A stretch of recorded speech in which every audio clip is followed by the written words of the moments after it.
Now let's take a look at some of the other highlights in the National Assembly during the week. The House of Representatives is asking President Muhammadu Buhari to suspend the payment of $16.9 million to two Nigerian lawyers involved in the recovery of $321 million, which is part of the Abacha loot. The House says it is aware that the Swiss lawyer, Enrico Monfrini, had since been paid by the federal government and the services of the Nigerian lawyers were no longer required as the legal process had been concluded. In a letter to President Muhammadu Buhari raising objections to the payment of $16.9 million fees to the two Nigerian lawyers, the Minister of Finance, Kemi Adeosun, had stated that the recovered money had already been domiciled with the Attorney General of Switzerland, pending the signing of a Memorandum of Understanding with Nigeria to avoid the issues of accountability around previous recoveries. Hence, there was no need to hire another lawyer. A federal lawmaker, Representative Mark Gbila, agrees with the Minister of Finance that there is no need to employ the services of any other lawyer. The House, therefore, resolves to set up an ad hoc committee to investigate the circumstances surrounding the engagement of Nigerian lawyers, namely Oladipo Okweshayi, SAN, and Temitope Adebayo, for a fee of $16.9 million when the actual work had been concluded by Mr. Enrico Monfrini and was paid by the Nigerian government for the recovery of the sum of $321 million.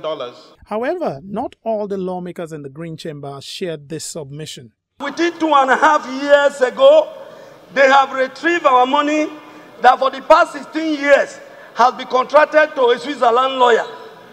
But the money has been retrieved by Nigerian lawyers. Lawmakers questioned the legality of the executive to appropriate funds without the approval of the National Assembly.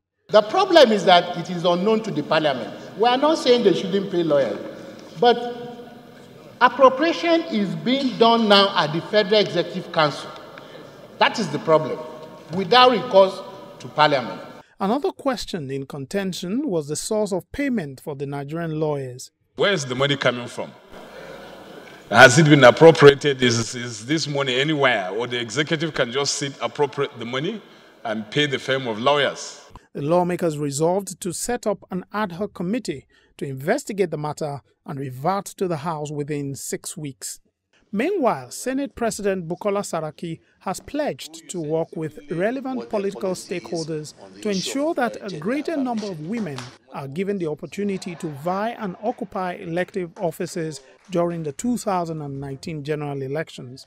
Senator Saraki made the pledge when the Conference of Nigerian Female Parliamentarians paid him a courtesy visit at the National Assembly. The statistics that you have given out today, which is there, that definitely we are not doing enough in the inclusion of women in politics and governance. You have my full support, with the full support of the office, to see what we can do to ensure that as we go into 2019, 2019 will be a year that we will change the level of participation of women. Earlier, the chairperson of the group, Elizabeth Ative, decried the low level of women participation in the nation's governance since 1999 in terms of both the elective and appointive offices. Ative, who is a member of the Edo State House of Assembly, however commended the President of the Senate for influencing the nomination and election of 5 women into the Kwara State House of Assembly during the 2015 general elections. The diminishing effect of women participation in politics is even affecting the growth and development of Nigeria. And until women, there is a deliberate attempt by those policymakers or those who are in charge to make sure that women are given, are allowed, given free hands, free playing ground to contest and win election, and we have equal number of women and men in decision making. We will not improve in this slow space of development of Nigeria. Well, it's at this point that we will be dropping the gavel today. Thanks for staying with me. I'm Lanre Lasese.